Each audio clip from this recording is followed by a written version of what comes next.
Je suis déplacé. Où trouverai-je de l'argent? Si vous ne payez pas, ils vous disent « on va le tuer ». Ils ont affronté la faim, la soif, la violence et la mort avant de trouver refuge ici, à Al-Daba, dans le nord du Soudan. Tous sont des survivants du massacre d'Al-Fasher au Darfour. S'ils sont aujourd'hui hors de danger, la menace n'a pas disparu. Elle pèse désormais sur leurs proches, dont certains ont été kidnappés par les milices des forces de soutien rapide, comme Mohamed, qui n'a plus de nouvelles de son fils. Les ravisseurs exigent une rançon pour le libérer. Je suis déplacé. Où trouverai-je de l'argent? Si vous ne payez pas, ils vous disent « on va le tuer ». Nous n'avons pas d'argent du tout. C'est très difficile. Il y a beaucoup de personnes retenues captives, plus de 1000. Des milliers de captifs et autant de familles brisées.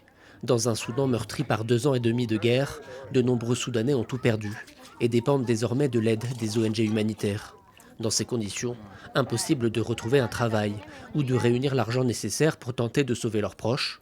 Certains ne s'en sortent qu'avec l'aide de leur famille vivant à l'étranger. Les RSF ont pris le téléphone de mon garçon et nous ont appelés. Ils ont demandé si c'était bien notre fils et nous avons répondu oui. Ils ont exigé une rançon. Nous leur avons demandé le montant. Ils ont répondu environ $1600.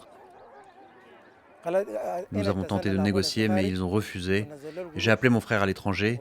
Il a envoyé l'argent et mon garçon est parti pour Tawila.